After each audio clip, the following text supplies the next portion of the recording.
the Conquering Mountain Scrapper with Brenda. I'm Brenda, and we're here today with another Blue Monday block. Yes, here are some of the other Blue Monday blocks we've already done in this series, where the plan is to work blue and white quilts and play with our dark mediums and lights when we have that opportunity. And we're doing it like as a skill builder, as well as just having some fun to at some point make 35 blocks so we can make this into a charity quilt. It's going to be very cute when it's all done with all the different colors of blues. So come on, this is just so much fun. We've had so much fun lesson planning this one for you, and it is going to be a blast. But now today we're doing the Tree of Life, and I'm going to impose, traditionally the background is white and the tree would be blue or colored, but I'm going to play with it differently just to get a different effect on here. So I'm hoping it turns out really well. But first, let's do our shout out. Quilters Candy Shoppe with Kerry is our shout out today. Now go give her some encouragement and some love and tell her that Brenda from Conquering Mountain Scrapper sent you. I saw a couple of her videos and I was like, yeah, this is pretty good. This is pretty good. So do that for me if you have the chance. Now, in the show notes, that's where you're going to find her YouTube link. Now, it's so important to get into those show notes or that description box because there's so many things in there. The So Yeah Brothers are running their annual charity quilt drive for the homeless people in Alaska. Now, the people that participated last year had a blast. So their link is there for you, and I think the drive goes till August 15th. Go get more information from them because you'll probably get it totally accurate from them. Now, also you're going to find the people that we're doing the community round robin sew along with, right? Which is Michelle from Bits and Pieces, Kelley from Kelley's Quilts and Cruises, and FutureCat from New Zealand. We had such a blast making these gorgeous blocks for you, and we are I'm so excited to be part of that group. I just can't tell you how much fun I've had in there. The other thing you're going to find in there is our Facebook group, and it's growing rapidly. It's warm, welcoming. We're having so much fun in there. Not only we do the normal things Facebook groups do, like show quilts and ask questions, but we also do fabric swaps by country. We're also doing recipe exchanges. We do have a community chat that's dedicated to finding free patterns. We have another community chat just dedicated to how people organize their scraps. Everybody's putting up what they do and what they find works best for them, and it's just been so much fun. And we also have a virtual sewing room for the Facebook members in Discord. Now, Discord is an app that you put on your device. I don't know how to do that. I get my husband to do all that kind of stuff. And the ladies that are participating there are just having a blast. You never know who you're going to meet in there, but it's a virtual sewing room set up 24/7. So it's been a lot of fun. Now, the other thing you're going to find in there is I speak for free to quilt guilds and quilting groups, and I have been enjoying those speaking engagements very much. I do it over Zoom.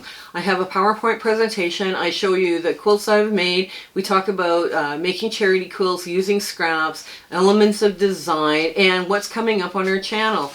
So that if you want to come sew along with us, you can. It's been so much fun meeting other ladies from all over and chatting with other quilters. So now, I think we're done. Yes, we're done. So come on in and we'll get to this sewing today. And this is called Tree of Life. Okay, we're at the sewing machine, and as always, we start with the hardest bits first. The hardest bits on this block are going to be the stitch and flips and then the half square triangles. I cannot stress to you guys, if you don't have that easy angle triangle ruler, you're missing out. Because I was able to cut out this block in a blink of an eye with this. Now, on your flip and stitch, you want to stay to this side of the line that I pressed. You don't want to be on the other side. You just want to stay very close to that side. Very, very close. Because that's going to help you out. Okay. I think I need my little picture that I drew. Okay, there we go. Alright. There we go.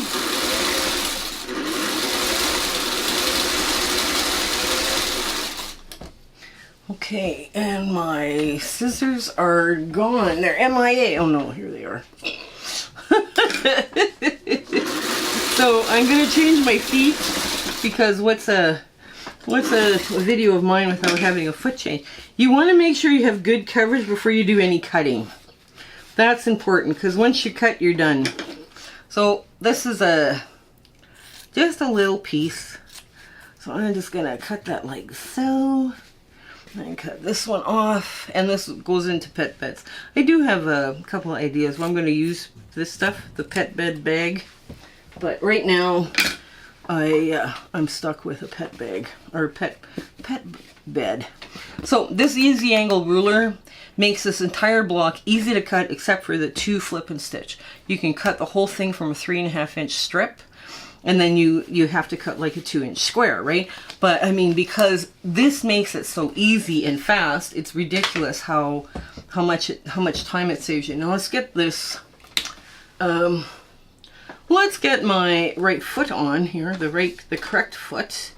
I like sewing my 1/4 inch seams. I have a really nice 1/4 inch foot that I got off Amazon. And you know that old saying about you have to kiss 100 toads, 100 frogs before you get a prince?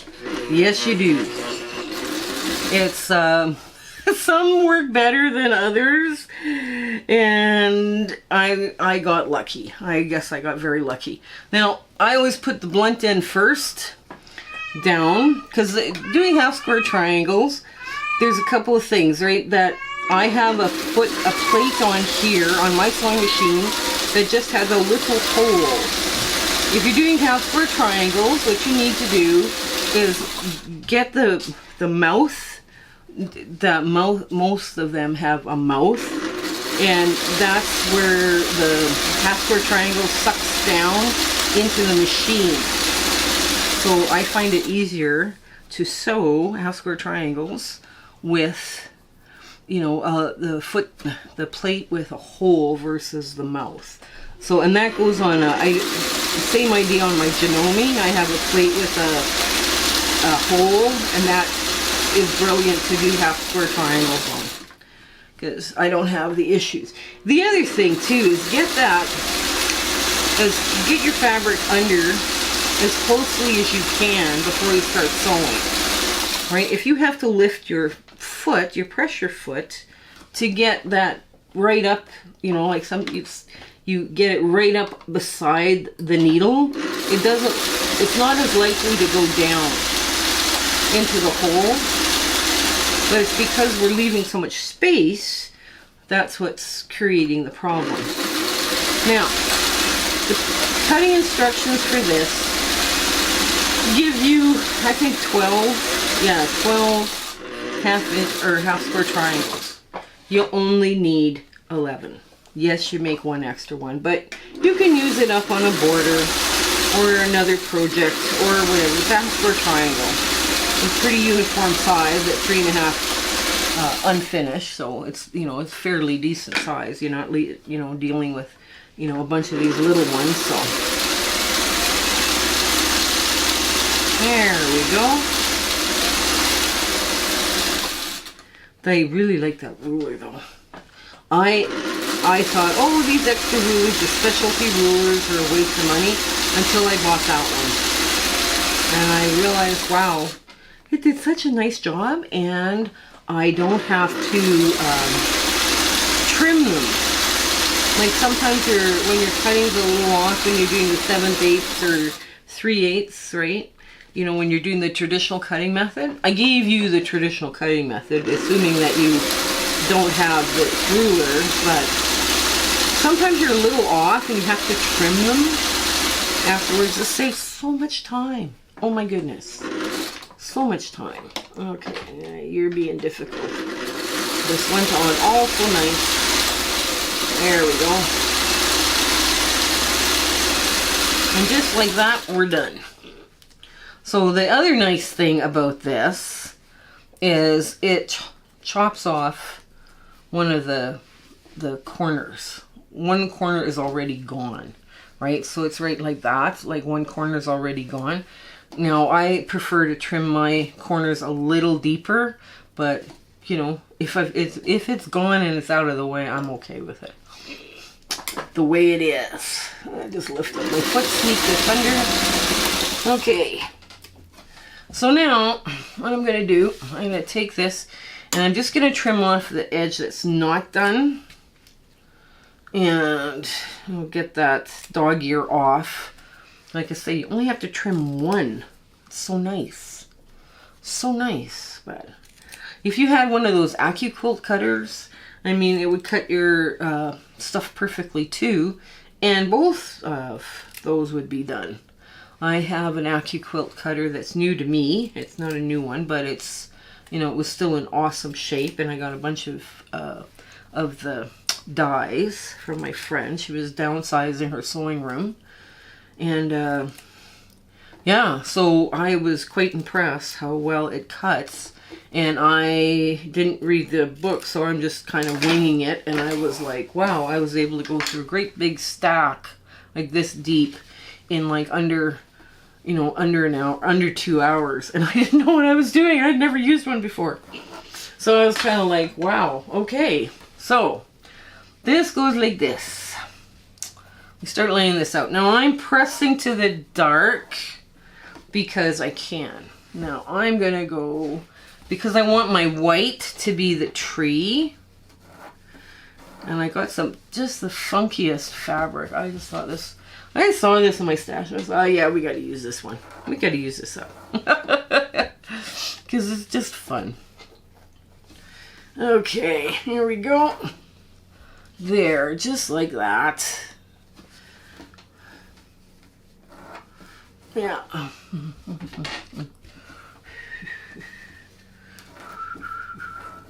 Now, okay. So I want to make a bow up top. Because that's, yeah, go. Just like that. You can see how this block now is coming together, right? You can see how the tree is starting to form. And you do have one extra, which will end up in my orphan block or maybe a border. I don't know. Maybe we'll use it some other place. I'm not sure.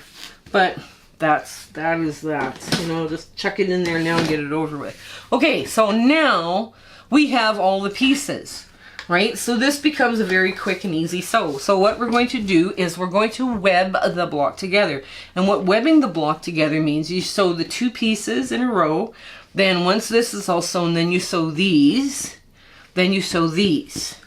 Right? So basically this thing is all sewn together. And you got to make sure that all the pieces are going the right way. Right? So what we're doing, we're going to line these up, and without trimming, because I've used the easy angle ruler, I can just start sewing. That's why I love this ruler. And I cut everything, I could say, except for these two 2-inch squares out of the strip that was 3.5 inch. So if you were planning to do an entire quilt of this pattern, you could do it very quickly just by cutting your scraps into 2 or 3.5 inch strips, right? So that's how quick. There. And okay. Now once we get the 4 through, then you run with a plug underneath. And you see where you're at. There. This, when you're webbing and you're not used to webbing, this laying it out again is a really good idea. Because you can tell very quickly whether you've done something wrong. Right? So just laying it out. Now this is also, now we're going to work on this row, right here. So I know some people are like, how do you web? I don't understand webbing. And, you know, I guess they watch me do it, or they have been watching it and they didn't really understand why I was doing that, or, you know. But this is, so basically there's little strings in between that we are working with. Oops, this has got to go this way. There. Okay. But, yeah, but I did find some fun blues. Okay, we're going to use the fun blue And now the white. The hardest thing with this is that having the half square triangles go the right way to make a tree. Right? That's the hardest part about this. So here we go. We're taking this side. Now, okay. There we go. And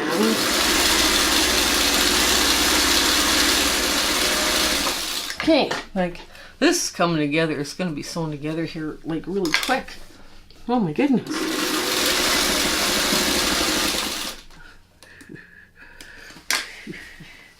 Okay.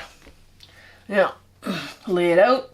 Make sure you're still looking like a tree-like shape because you can tell sometimes right away that you've done this wrong. You go, oh, I did that wrong.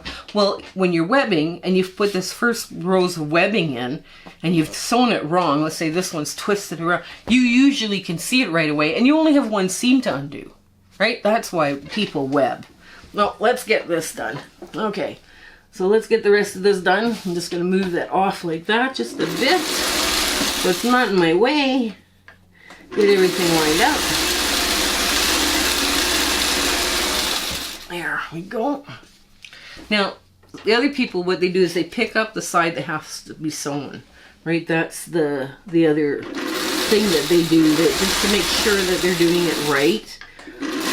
Everybody has little tricks or things they do.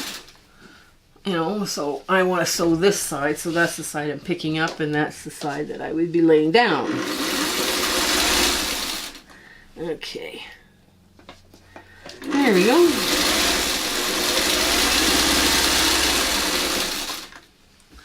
Okay, last one. And then we start sewing the rows together. Which works out really well. Okay. Yeah. Okay.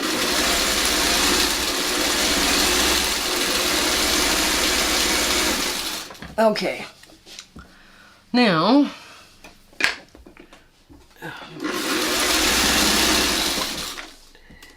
this is where you decide, okay, is it in, is it out, is it up, is it down, or whatever. Because we're going to start sewing rows now. For this, I'm just going to get this blue out of the way because it's now causing drag. So, what I'm doing is I'm going to take this, flip it over, and I'm going to go, okay, the first one, this goes all up. All of these go up, right? And that might make it a little easier to sew together. Okay, so that's the first thing we're doing. Now, I like to cut them open now so I can see what's happening underneath, and I get the opportunity to nest that really well and really tightly so that I'm just not sewing along willy-nilly like, and I get the opportunity to nest. So I'm nesting this like so. Okay. Make sure this is nice and tight. Yes, it is. And you just have to hop over past, or once, so one past where you're nesting, and it will stay. It will stay. And the needle down is also it's a good idea to have your needle down. Okay, there we go.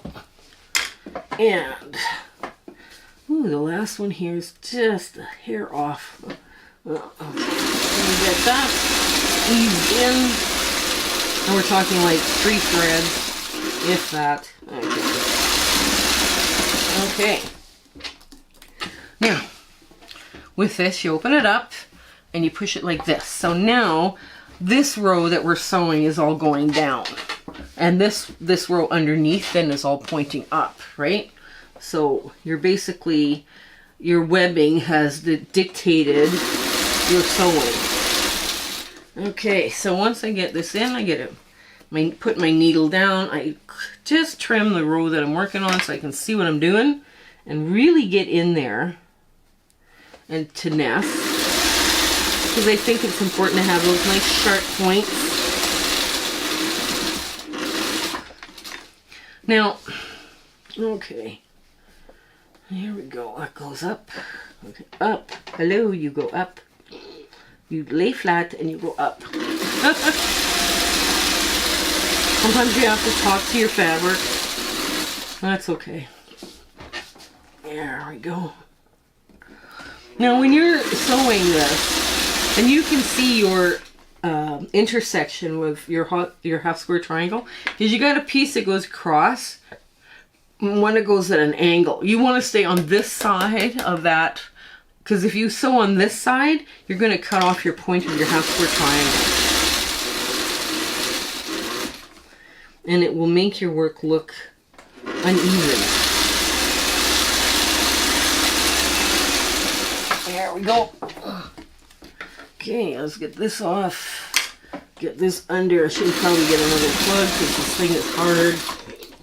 Hard as a rock. Now, we'll take the last one. Last column. And we match up, take our time, match up that top. Needle down. And I cut open all of this so I can see what I'm doing. Now this side is all being sewn up, right? So the bottom piece is now pushed down this way because this is the top is being sewn this way. So the bottom now is going the opposite way. And you just get in there.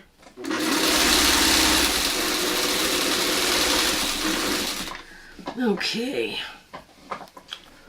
There we go. Okay.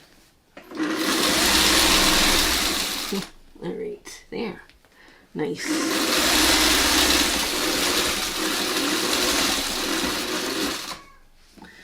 And last one. Oh, our cat's complaining about the service that he's getting today again. I have to laugh. It's just like, yeah.